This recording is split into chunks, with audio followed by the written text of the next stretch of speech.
Hey everybody, welcome back to my channel. This video is going to be not really the growth since last, because it's been a while and stuff should be about 6 inches taller than it is, and it's not. One thing is the cold.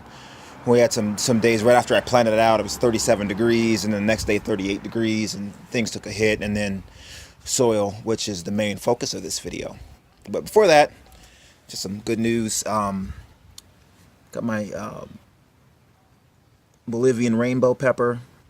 Got some purple. It goes yellow, purple, I don't know, orange. There's red in there. There's a few colors that it as it matures it goes to. So these little peppers are all over the place on this thing. This is my best soil here. Underneath, if I can show you this, underneath all the mulch is basically just soil. Okay. And that meaning not like compost and perlite, or compost and vermiculite and perlite and worm poop and all that. Well, that it's good. I have it here, so it's clearly good. But where the roots are, this is just soil. This is my best bed in the whole yard. I'm noticing this trend that this is my best bed. When I first started planting in this bed, I figured that maybe the original owners mixed sand into it, because right here is different than that back there. Back there I couldn't dig with my hands, but here I could dig into the soil with my bare hands, and that was before I put anything down.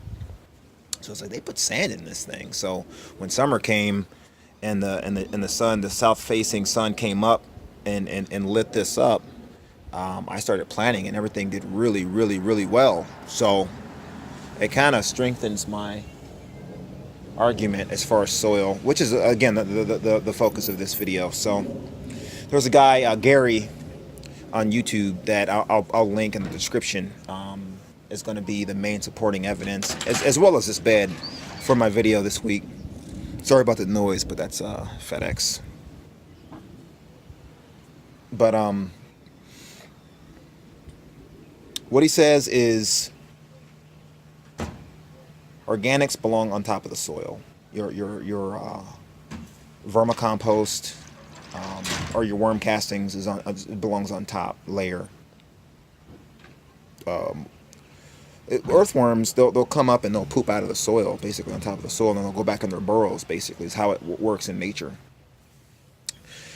Compost, leaves drop in nature on the top of the soil and then decompose, and the worms come up and eat it and then poop it and go back down, and that decomposes. Bacteria comes up at the soil layer at the top, the horizon of the soil where it meets the leaf drop, and break all that down. And then the mycorrhizal fungi comes up, and the other fungus comes up and eats the leaves and breaks it down, breaks the cellulose down.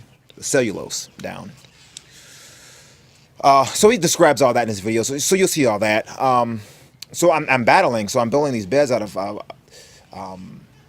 compost, because what we're told, you guys tell me if I'm wrong though, like, I mean, when you started gardening, you're in Arizona, and the soil's clay, you might have tried to dig a hole and put something in there and it died, right? And so you started looking online and it says don't mix sand in with clay because it'll turn into concrete, right? And so you're like, turn into concrete, how does it? But then, I mean, the person has 50,000 views on that video, and they seem to know their stuff, and so you just listen to them. And they say, well, get compost, right? You get compost, and things don't work that well the first year, and then they might work better the second and third year. They might even work really good the first year, depending on the compost you get. So in my mind now, and especially from listening to Gary's, he has about 60 years experience in the field. Listening to Gary's videos is that anything organic robs oxygen. The roots in the soil are organic; they take oxygen, right? Or else your plants and trees would die. The bacteria, unless they're anaerobic, they require oxygen, so they take oxygen from the soil. Any compost you put in there is breaking down by bacteria, right? And that requires oxygen, and that depletes the soil, not subsoil, but the soil layer on the topsoil of oxygen. Your roots need oxygen, right? So the more oxygen the better. But then also the more beneficial life, the better too, because the bacteria die and then they convert their nitrogen and then their minerals back into water soluble form for the plants to take up. So the more the beneficial organisms, the better as well for your plants. But there has to be a happy medium. But in my mind now, thinking about it, how can there be a happy medium if perfect soil in the wild, right, for thousands of years, the organic matter is like 5%, maybe 10% in some places, right, for the organic matter, down 6 inches deep or so. But then when you have gardeners and raised beds, then it's like 90, 99%, 95% organic matter. So normally your first year sucks, and then your second and third year are good, right? Unless you're lucky and your first year is decent. My first year here was good. My first year and all my other beds were not. In my other beds I used compost. The only thing with this one I didn't do was compost. So I'm noticing some trends. He says sandy loam is the best medium for roots. So sandy loam is sand, silt, and clay. They're all basically minerals, ground up granite and whatnot. At precise increments or precise percentages. So these are my Twilight Numex, just to give you a little side shot. So the sand component would be, in a perfect world, 60%. The clay would be under 20%, and then silt would make the rest. And then you can divert 5 or 7% in either direction for any of the three, and you still have really good soil. You call it sandy loam. Well, I didn't plant this in sandy loam. I have more like a clayish type loam here. So the breathability is not as good as a sandy loam because the clay particles fill into the sand, in between the sand spaces. And where that could have been water, now it's a lot of clay particles, and that takes a little bit of the breathability out, but still not horrible because, as you can see, I planted this straight into this bed, this pepper here. I planted this one into an older bed, but the oleander, no, I'm sorry, this is a newer bed, so the compost wasn't finished. Same thing with this. So look at the leaves really close. Compost wasn't finished on that one. Let's see. This was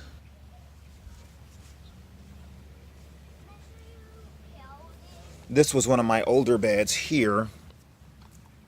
But the difference was that this had a drip from the solar hot water heater all day, so it kind of messed it up, so I moved it. This was from the hydroponic. This was from the newer bed here, newer bed there.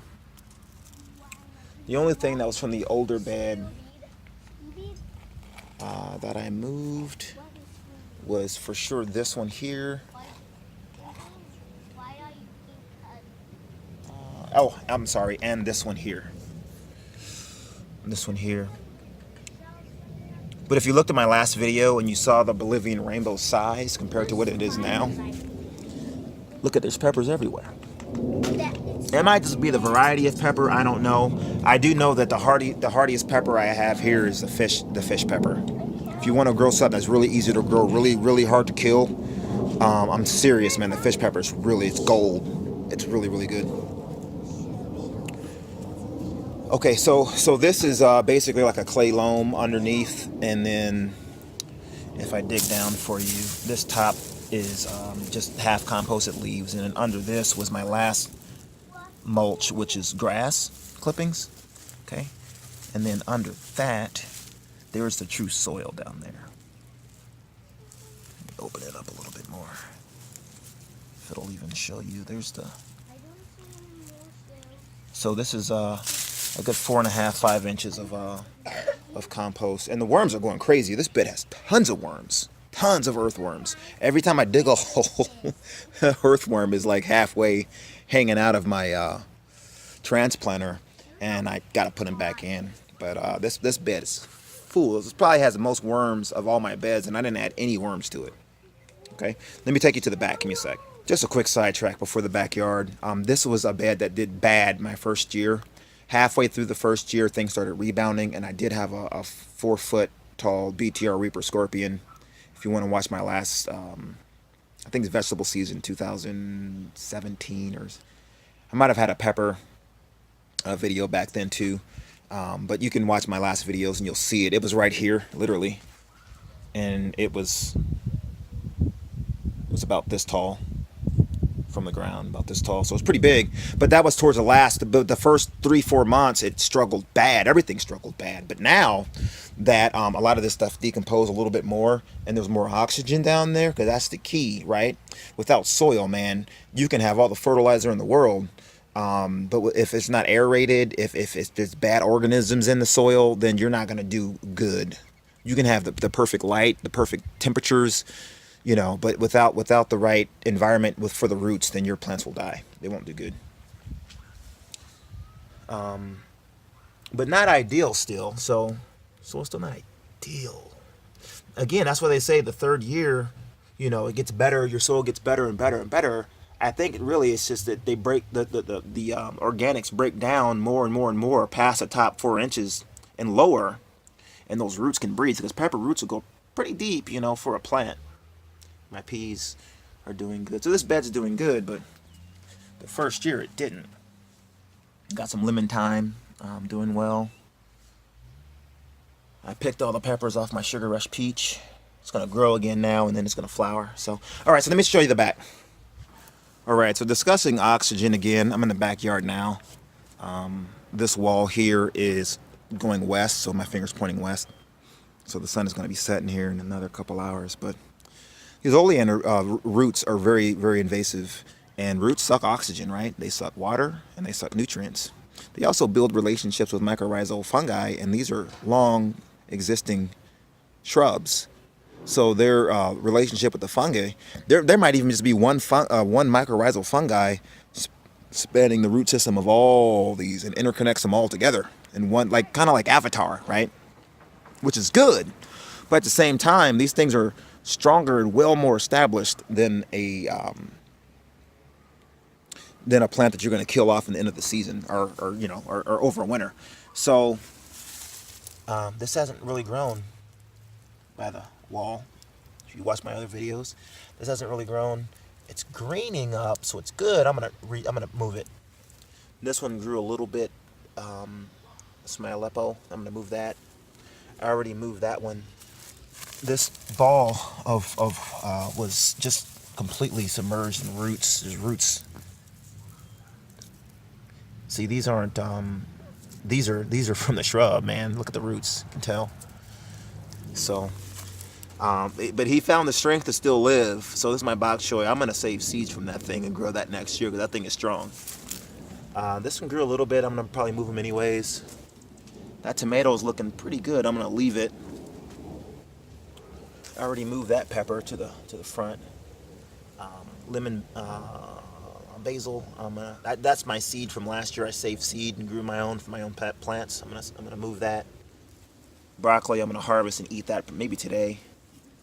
And when it flowers like this, it's still really, really good. You get like a flower taste and a broccoli taste at the same time. Really cool. So this pepper here, I'm gonna move. Let me show you the whole thing. I'm gonna move that one. There's a brother for the same variety, I believe. I'm gonna move that. That's another Aleppo there. See the pepper on the bottom. I'm gonna move that for sure. A Sugar Rush peach might move. And those two look pretty good. I'm gonna probably might leave those two there. And I was thinking about leaving my Freeport Scotch Bonnet, Freeport Orange, but it's I have 3 and it's really good, so I might move this one too. But it looks healthy. I mean, almost reminds me of the Bolivian rainbow, except without all the peppers. It's flowering though. You can see all the flowers on these little ants carrying aphids. They farm aphids, and they'll fight off all the other insects to protect their aphids, because they kind of milk them like a cow and milk nectar out of the aphids. as they suck sap out of your plants and slowly weaken your plants, the ants take the honeydew from the aphids. So it's a mutual relationship. The ants protect the aphids, and the aphids give them honeydew. So if you see those ants spray or do something, get ladybugs or something for them. My other Freeport orange has a pepper that's ripe. I'll show you right now. Give me a sec. These two are Freeport orange, and they're not looking too good, man. I might move these two. But there's my pepper there. Get a size comparison. Little ants again. Right next to my fish peppers. Look how much better my fish peppers are looking. That's what I was telling you, is that these are pretty strong plants, man. Like they're... If you want to grow, I mean, especially if you're in a cross-pollinating, it'd really be cool to have like a super hot with leaves like this that grows compact like this. Just an idea for you guys out there. This is and gals out there. It's a really cool pepper, and look, it has peppers all over. I don't know if you can see them in there, but I mean they're all over the. Not all over, but I mean there's enough of them for such a small plant to where, especially in this growing condition, because this bed's pretty new. And the thing that I'm noticing that the hay bale, because I have hay under there, if you watch my other videos, is that hay is long sticks. So it allows a lot of air in between the sticks. Like if you stack them together, right, there's going to be a lot of air in between. Probably more than sand, as you can see here. So even though it's new, there's still oxygen readily available because, I mean, it can easily go down through the hay. That might be why these hay bales do so well, even though they're not fully composted. And the compost is definitely still active. So, some beneficial flowers. It's my eggplant. And then another row of eggplants down there. The new growth is starting to green up finally now from the cold. So so the next video they'll be a lot bigger. One plant that I noticed the roots are real sensitive to with soil is the ground cherry. Look at that. 3 of my ground cherries are dead. I only have 1 left, and it doesn't look good either. So next year I'm going to try to put the ground cherries in the front. I'll try that this year too. I'll put one. I'll start some more from seed and put them in the front and see how they do. And you guys will be able to see the difference with that soil compared to hay bale hugelkultur soil compared to like more of your compost soil. So this is the plant that almost died as a sister to this one. These are both tomatillos because you need 2 for cross-pollination. And I have a 3rd one back there. Tomatillos seem to be unfazed by this growing medium as well. So let me show you my one of my older beds and just give you some ideas of my ideas of that bed as well. Give me a second. All right, so unlike the bed in the front, this bed started where I couldn't scoop the soil with my hands and down, 4 inches, 6 inches down like I could in the front yard. It's basically this. Let me give you an idea of what.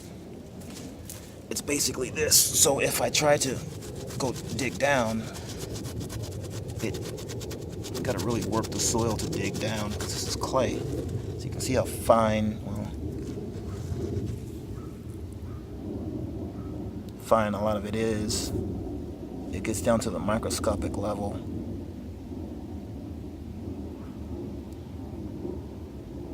That's my soil.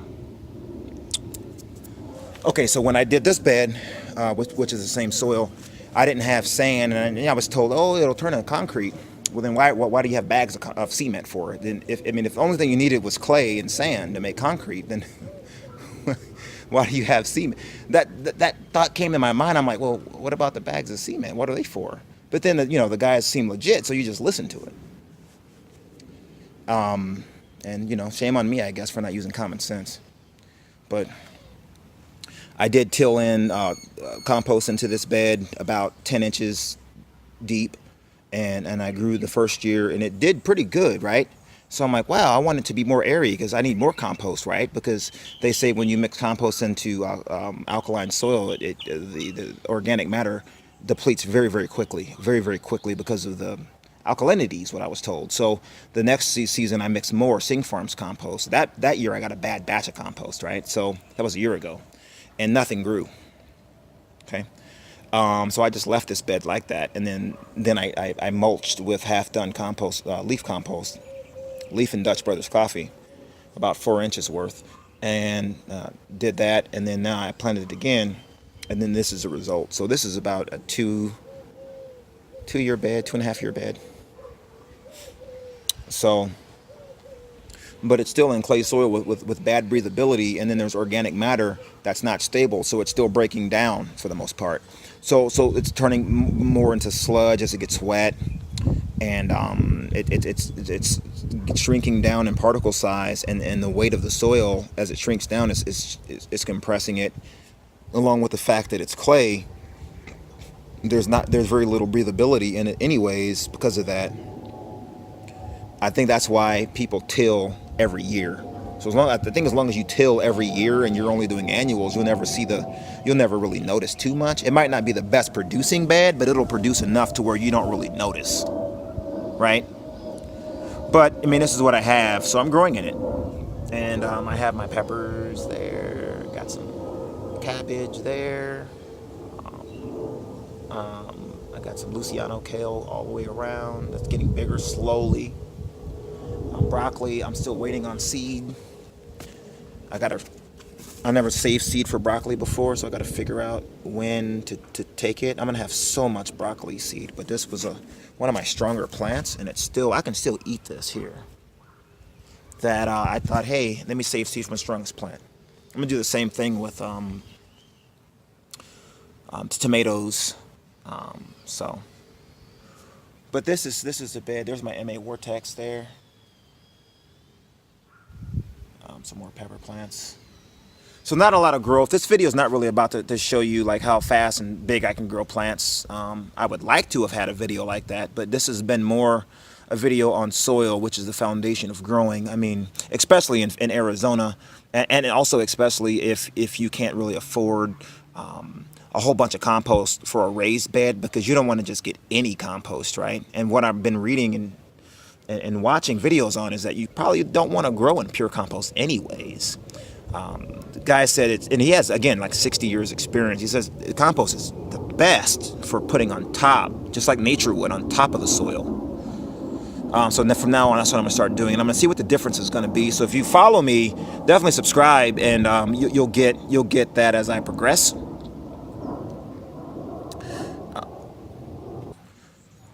But just know when I do move in 2 years to my own place, when I do build my raised beds, I'm going to be looking for some sand. The coarser, the better.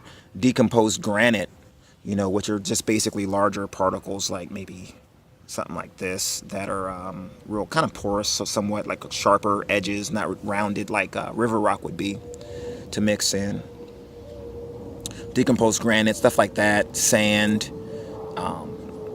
Sandy loam, not to be confused with topsoil from the like the rock companies, because a lot of the topsoil actually is compost or composted stuff with it. I don't want something that's going to be breaking down over time and leaving me with nothing. I have to refill all the time. I know I'm going to have to do mulch, and I'm going to be using compost for that, worm castings for that, wood chips for that. But my soil layer, I wanted to stay. So if you guys have any, this is kind of, again, man, for me, when I saw the video from Gary, I was like, this really changes everything I've been reading, everything I've been taught since the beginning. And I didn't want to believe it at first because I have to redo everything, but it makes sense, man. I mean, it makes sense. If you have any questions or comments, definitely hit me up, man. I'm here to learn. And women, hit me up. I'm here to learn. More than anything, I'm here to learn. So with that being said, thanks a lot for watching, and stay tuned. I'll probably have another video here in the next 3 weeks, 4 weeks or so, to show kind of what the progress is on my peppers.